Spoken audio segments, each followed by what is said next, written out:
Hello everyone, and welcome back once again to Sportsballin. I'm Dylan Simmons, joined by my co-host Evan Snyder and Ryan Martinelich. Let's not waste a second more and delve straight into the storylines. The Tennessee Titans picked up their third win of the season just a couple of Sundays ago, but it wasn't pretty. The Titans won 21-17 off the back of King Derrick Henry's 102 rushing yards, but also saw a tepid performance from Ryan Tannehill, who only threw for 181 yards. A last-second goal-line interception from David Long sealed the game for Tennessee, but this might be a title of forget rather than remember the Titans. The question is, what do you guys think is the biggest takeaway from this one? You know, Dylan, I think the biggest issue right now is the anemic pass offense we've seen from the Titans this year. I mean, Ryan Tannehill is having trouble hitting his receivers, and they're putting it all in the backs of Derrick Henry. So the problem is you're seeing what we saw last year, Yes. and the pressure that you're putting on the run game and not being able to consistently make those passes, those deep threats that would put less pressure on Henry and the backfield. And that's, I think it's causing a problem on the defense. And you're seeing the second half defense get tired out from the lack of offensive production, and they are forced day in and day out to make that transition back to the field after such short offensive drives. No, yeah, definitely. This Titans offense has not been producing like how they did last year. They are dealing with some injuries, like Taylor Lewan's still out. You know, that offensive line a little bit weak, not doing a great job protecting Tannehill, but still you got to look at Derrick Henry. Did have 102 yards, did have 2 rushing touchdowns on the day. Fair enough. But only 1 passing touchdown for Tannehill. Like, you got to Yes. really step that up. His longest ball did go to Nick Westbrook for 61 yards, and Nick Westbrook also had 72 yards in total.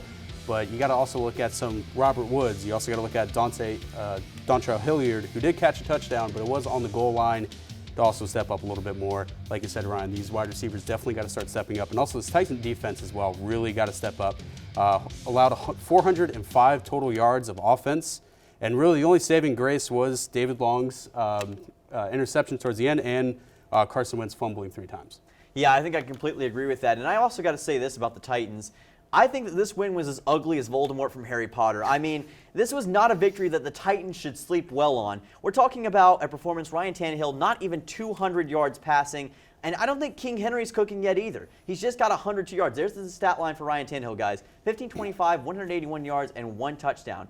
1 touchdown. That is not good. And by the way, second half has not been good for the Titans. They have scored not much. They got 7 points in the second half last week. Guys, this is obviously a first half team. They're not playing the way they need to play consistently and contend. Just lost Taylor Lewan also on the offensive line. They're losing a lot of protection. They need a lot of help. They're going to have to pick up the pace, and it's going to be a situation where they've got to be less Jekyll and Hyde, and they've got to have more consistency overall as a team to really reach where they want to go this season. We'll see if they can do just that.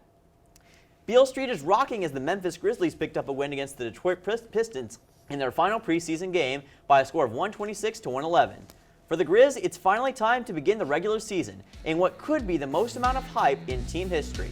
They are draining everyone of income with their ticket prices, but after the preseason, how legit, guys, is Memphis? I think they make a legitimate case, of course, to make the playoffs. They're always going to be, especially the last couple of years, in that race. Whether or not they can break through, maybe past the 3 seed or the 2 seed and get to that 1 seed, I don't know. I think picking up Adams in the offseason is really going to help their chances, especially down low at the post. He's a great rim protector and he's a great rebounder of the ball. You know, he's no Dennis Rodman, but he's going to get the job done enough and to get those second chance opportunities for Morant and the offense. But like I said, you still have to contend with the Warriors. You have to contend with the Suns. I don't know how much I put my faith in the Lakers making a run this year, especially with all the drama we're having in their locker room. But you're seeing some upstart in the Spurs and the Trailblazers, so they're going to have some competition. I think they're going to make the playoffs. They're an easy contender to make the playoffs. Don't know how far they're going to make it, and I don't know if they can really get past that 3 seed threshold. No, I definitely got to agree with you, Ryan. I mean, sure they can lock down that 2-3 seed, but really what's important, that number 1 seed, but that's going to be really hard to take away from the Warriors. Like you said, you got the Spurs that look pretty promising. The Lakers are hit or miss, but they could even make a playoff run. That Western Conference in general is just completely stacked with talent and with teams that could potentially win the NBA championship. Sure, also too, it's the preseason. Sorry, a little skeptical on that. You got a lot of rookies taking minutes, but this game against the Pistons, a lot of starters did get a decent amount of playing time. Ja, I believe, got around 25 minutes. And like you said, Adams, they've signed him in the offseason. They also re-signed Brandon Clark off his rookie deal. My man got $52 million for 4 years. That's pretty penny, nonetheless. Fairly good. And he was a very key component of coming off the Grizzlies bench last year. I think if he continues to do that, and if the Grizzlies can just keep having depth in their lineup, because I mean they showed that they could win without Ja last year. Yes. They can keep doing that this year. They could definitely make that playoff run. I've got to agree with you, and I got to say, looking at this Grizzlies team, I think they're legit. I think that they've got a real shot to make something of themselves. The Grizzlies have proven that they have the it factor. Ja Morant dropped 31 points, looked great in that preseason matchup. There's the stat line, 8 rebounds, 4 assists, led the team in assists as well, guys. Nice performance also from Brandon Clark with 16. We've seen that this guy, he was a little bit of a flash in the pan his first 2 years, but I'm looking for him to step up in a big way this season. You're also going to be looking at other guys like Bane and Brooks. Can't say their names correctly, but these guys are going to be the ones to watch out for. They're going to play well and elevate this team to the next level. But guys, we all know this team runs and they live and die by Ja Morant. I think they go as far as he does. He's got that superstar level, and he elevates this team to the next level. I know a lot of people said that they looked better without him in the postseason last year, but he is going to be the guy. He's like Kobe Bryant. He can take this team to the level that they need to be. He's got the mentality. He's got the swagger. I'm going to make a bold prediction, bit of a hot take maybe, but I'm going to make it right here. Ja Morant will be the NBA MVP, and the Grizzlies will at least make the Western Conference Finals. I'm buying into the Grizzlies hype train this year. I hope you guys come aboard. I definitely am. I mean, Ja, I think you win MVP. I definitely think they can get as far as that Western Conference title. Yeah, I don't know about that. I think somehow Niko Jovic is going to come away with his third straight one. No. Personally, I just don't see Morant. Problem is, you're going to put too much pressure on Morant. To do everything guy, which is great. You know, you want that team leader on and off the court, but you don't want to put so much pressure on him where he does, break. You want someone who's going to be able to just come back off the bench. And I think Kennedy Chandler, shout out to Kennedy Chandler, my man. He's going to do just that. 100%. I got to say, cannot wait to see this team absolutely maul the competition. I think they might just chuck the Warriors into the Bay. When we come back, we will have the obituary on the 2022 Nashville SC season, and we will discuss Smashville's return to the regular season spotlight. Stay tuned on the one and only Sportsballin.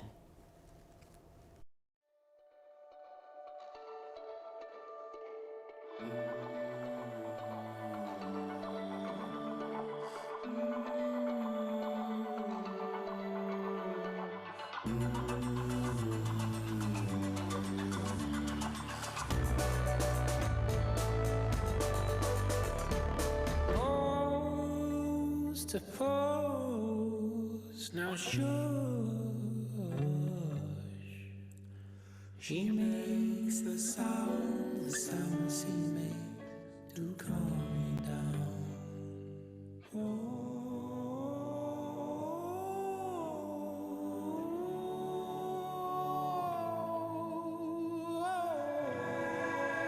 She makes the sound she makes me. She makes the sound she makes knee deep in the North Sea. I'm here. Can you see me? 'Cause I feel like I'm invisible. Like this whole place is invisible. If it weren't for the nightly news, no one would even think of this place. But down here, things look different. Down here, our spirits are bright and our dreams are vivid. And if given a chance, that's what the world would see.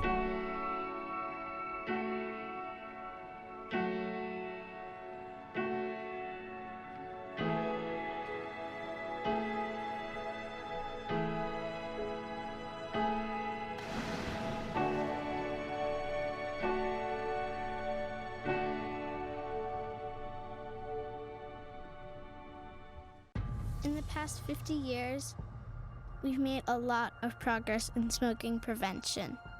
But if we don't do more, 1 out of every 13 children alive today will die early from smoking. That's 5.6 million precious lives we can save. Together, we can make the next generation tobacco-free. Welcome back. Well, it was a somber feel for the Nashville Soccer Club as their third season as a team came to an abrupt end against the LA Galaxy in the opening round of the MLS playoffs. The team was shut out and allowed LA to generally dominate the field and dictate the game's tempo. Fellow doctors, what is the diagnosis for Nashville SC's defeat? I think you have to look at it as just lack of offense. You know, relying on totally just one player in Mukhtar to get the job done. I mean, you play a solid defensive game all year round, and you hold them for 85 minutes. You hold them to just 0 goals, and then you get that last 86 trick shot over the goalie shot right in the top right corner, and that just gives it away. That kind of takes away from the season. But got to look at it. It's back-to-back years now for this SC club to make the playoffs. So it's some bright spots going into the offseason. So I have to just say, you know, shout out to Nashville SC for doing just as well as they did compared to last year. Yeah, definitely. They showed some good moments during the season and 2 seasons in a row making the playoffs. So you can only just build off of that going into next year. It was tough seeing them struggle defensively against Galaxy because they did run a 5-back set, which is normally a more of aggressive defensive playing style and formation, running those 5 defensive backs. And really, I mean, they just showed the goal right here on the highlights. It was a beautiful center and a beautiful header there to get that goal for LA Galaxy. But they did get saved early in the game. It should have been 2-0, but Mukhtar did take a penalty against them, and it did favor Nashville SC, but still, this beautiful shot here kind of unfortunately put an end to the season. Right you are, and I got to say, I think the biggest issue was Haney Mukhtar got shut down, and this Nashville SC team becomes very one-dimensional without him. I think that's the biggest point here. Without Mukhtar, without him playing up to the ability, being the leading goal scorer, Nashville SC didn't have a backup plan, and it came back to bite them at the worst possible time. They need a guy like LeBron has AD. They need another duo guy to come in and really help them out. That's going to be the key for Nashville SC moving forward, but I have high hopes for this team moving forward next season. Look out for them in the future. It is poetic as Edgar Allan Poe to have the Nashville Predators playing NHL hockey once again. Unfortunately, that could not save them from taking a disappointing 5-1 loss against the Dallas Stars. Yusei Saros gave up 5 goals on the night and allowed the team to have Dallas player Rupe Hintz to score 2 of those. Fellas, what could Nashville have done differently here? Simple. Stop the puck. Yeah, just that. That's all There you it go. is. I mean, just same thing compared to the Titans. Offensive anemia is what slows you down. You know, of course, not shutting down Dallas either. You know, giving up both 4 goals in the first game on Thursday and then 5 on Saturday. So that's the problem. You're gonna have to look for Niedermeyer to show up, and same thing with Johansson. Yeah, no, I mean, maybe it's just a case of the Stars just had the Preds number. They did play in 2 games in a row and lost, like Ryan just said, 4-1 then 5-1. Yes. It's still early in the season. They're only 4 games in. I think the next 2 games for the Preds against the Kings and the Blue Jackets are going to be huge bounce backs because I think that's really going to set the tone.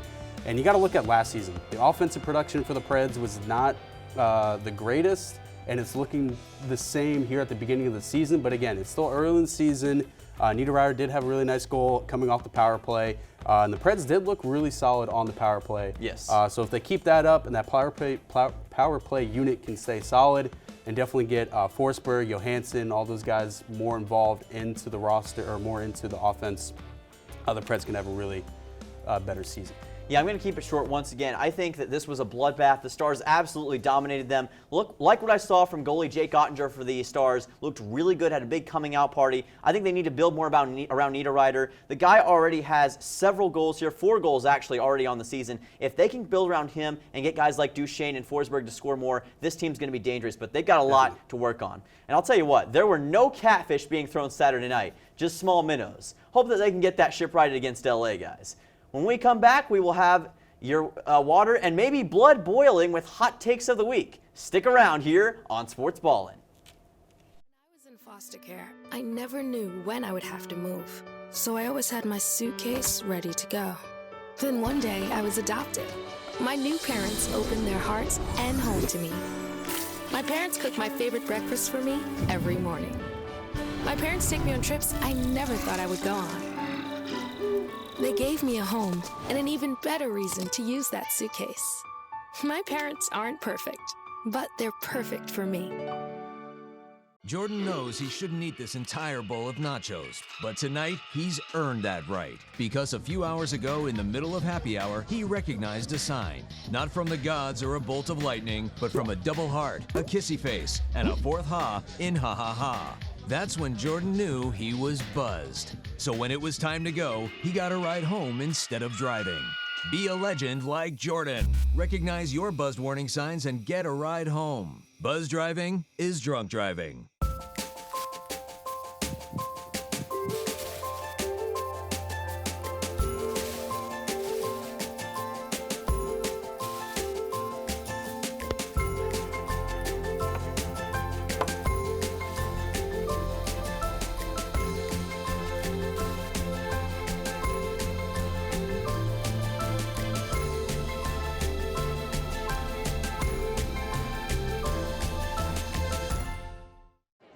The black truck?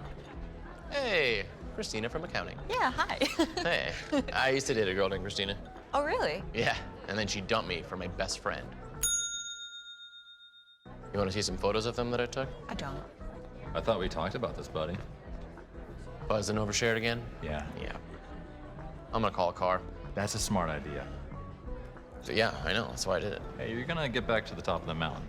Does that mean I'm gonna get back with Christina? No. Oh. No.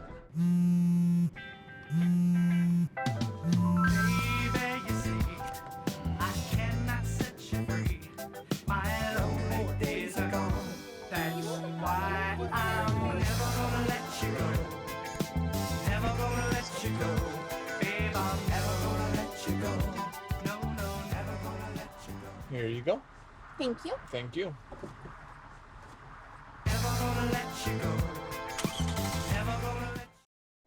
Welcome back. It's that time. Let's hear those flaming hot takes of the week. Chef Ryan, what are you bringing to the table? Well, I ain't bringing that pasta. I ain't bringing that spaghetti, but I'm bringing them New York teams to the table. Okay. We're talking the Jets, the Giants, and the Bills, all making the playoffs. Whoa.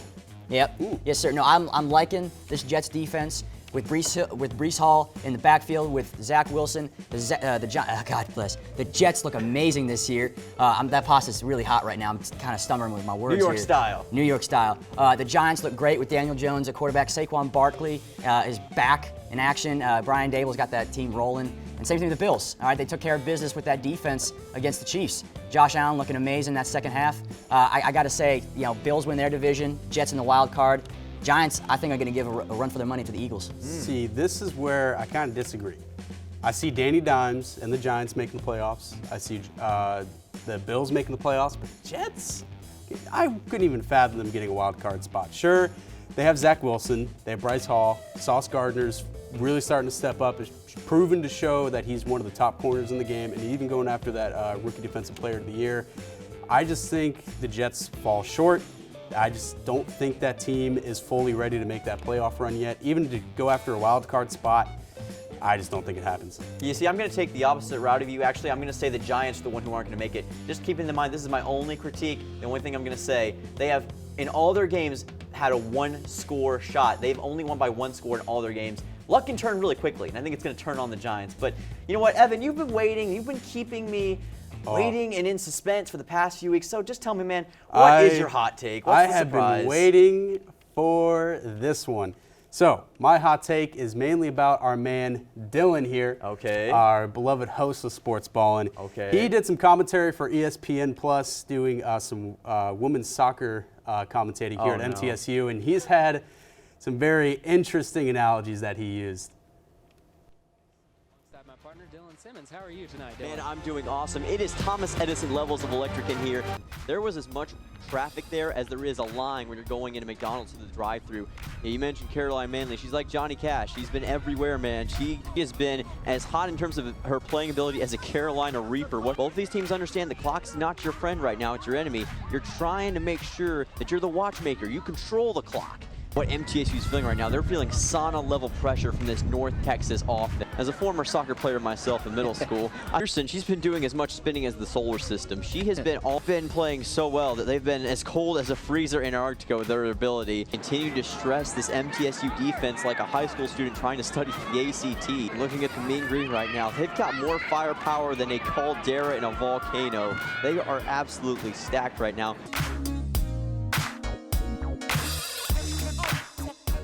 Please explain to me, what does caldera in a volcano mean? It means it's really dang hot. That's what it means. I bring the heat when I do commentary. I'm just trying to spice things up, make it more entertaining. But What position did you play in middle school? I was a midfielder. Oh, Yes. I have soccer experience. I promise you. I do have soccer experience. But, in all honesty, it was awesome to be able to do that ESPN Plus broadcast. I appreciate everybody who watched, and I appreciate the support, and I love those sunglasses. And, making me look like an absolute dude.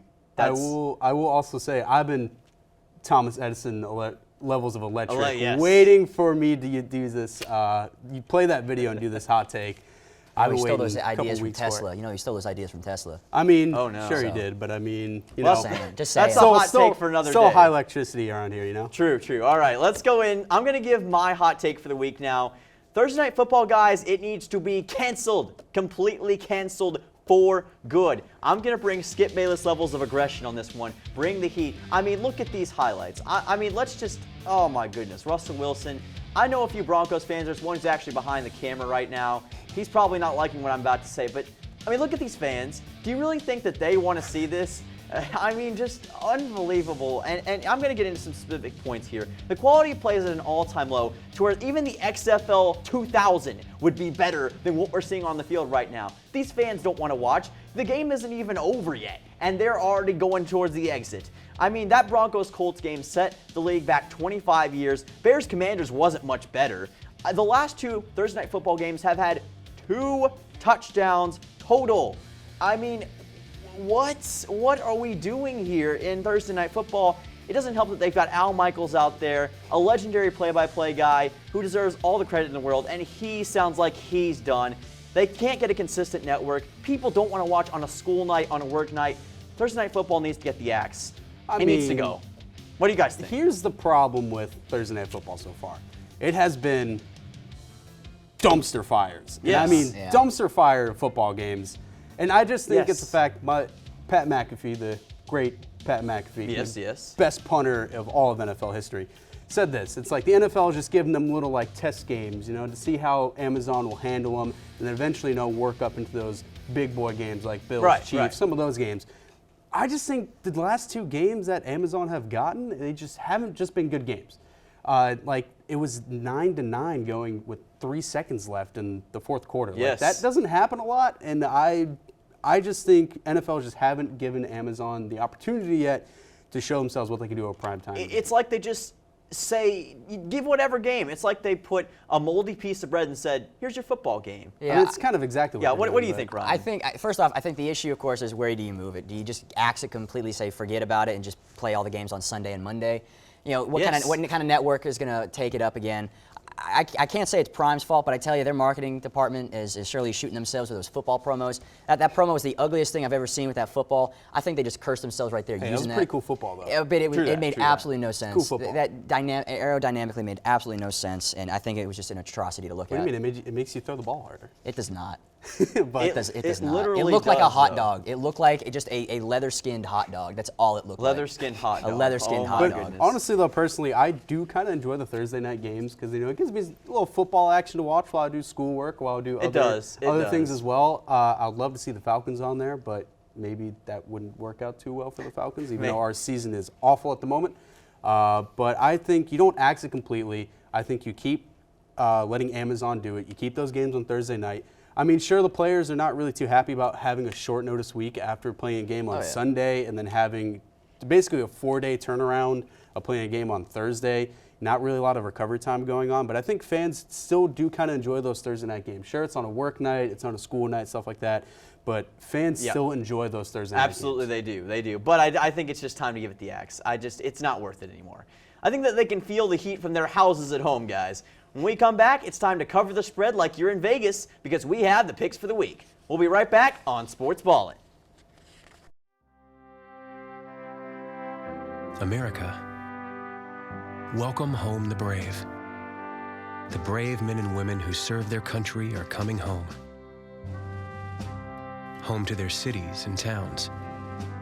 Home to their mountains and valleys. Home to their families and friends. Home to America. Some of these warriors are coming home with wounds you can see, and some with wounds you can't see, like post-traumatic stress disorder. Wounded Warrior Project was created to provide the support these wounded veterans need to ensure their return to America is well-adjusted and successful. But we need your help to ensure that our mission is a success. Help us honor and empower these wounded warriors. Contact us at findwwp.org. America, welcome home the brave.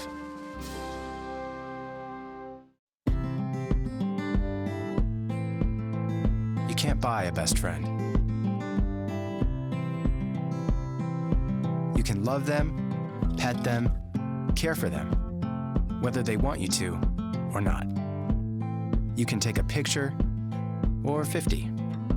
You can bring them with you wherever you go. You can jump, yell, hide and go seek, play dress up, or not. Go for a walk, or not.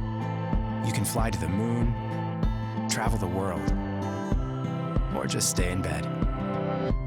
You can't buy a best friend like that. But you can adopt one. 'Cause we're connected. We're connected.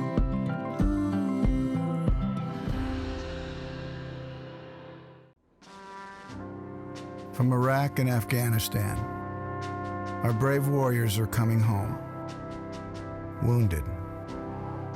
Some with wounds you can see, some with wounds you can't see.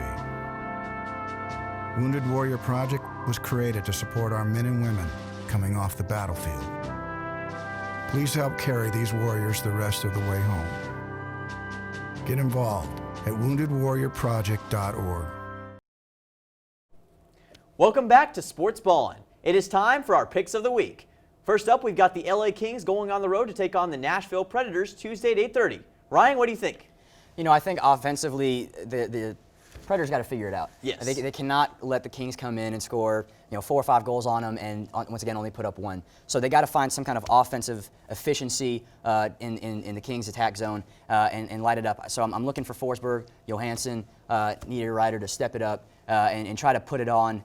I think I got to put my money on the Preds here if they actually score. All right, if they can score minimum just 2 goals, I think they take it. If not, I think the Kings are gonna come into Bridgestone and just wipe us out. All right. See, I'm gonna go with Preds on this one. If the Preds lose to the Chrome Domes, I think you just chalk the season. You shouldn't lose to the Kings. The Kings have fallen off a lot the past 3 years, and they're just not a good team anymore. I do think the Preds take it. Well, I actually think this is going to be closer than you guys imagined. Actually, the Kings are a playoff team. We're a playoff team last year. They can challenge Nashville in a lot of ways, but I do think the Preds are going to get back on the right track. They were 2-0 before that game against Dallas, and the Stars are looking like one of the better teams in the NHL. I think the Preds, with Niederreiter, get the victory, looking for a big offensive rebound and a big rebound from Saros as well. Next up, we've got the New York Knicks going on the road against the Memphis Grizzlies Wednesday at 6:30. What do you guys think? You know, unpopular opinion, unpopular take. I think Ja goes off for 40, 45, but Knicks win by 3. I think it's going to be a close game, but I think the Knicks are bringing back too many pieces. I'm going to go with the Grizz on this one. It pains for me to say it, being a Knicks fan, but I go with the Grizz. I'm absolutely going to go with the Grizzlies here, no question. Ja Morant is going to start off his MVP campaign right. He is going to absolutely unleash, and it's going to be awesome. Give me the Grizzlies by 20 points. And for last but not least, we've got the Indianapolis Colts going into Nashville to take on the Titans Sunday at noon, guys. What do you think?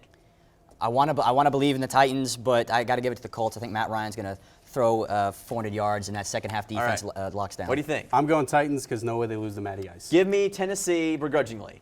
It's certainly been a week to remember, as it always is in the wide world of sports. Thank you all so much for tuning in, and remember to always check for new episodes on Blue Raider Television. Thank you all, and we'll see you next week here on Sportsballin'.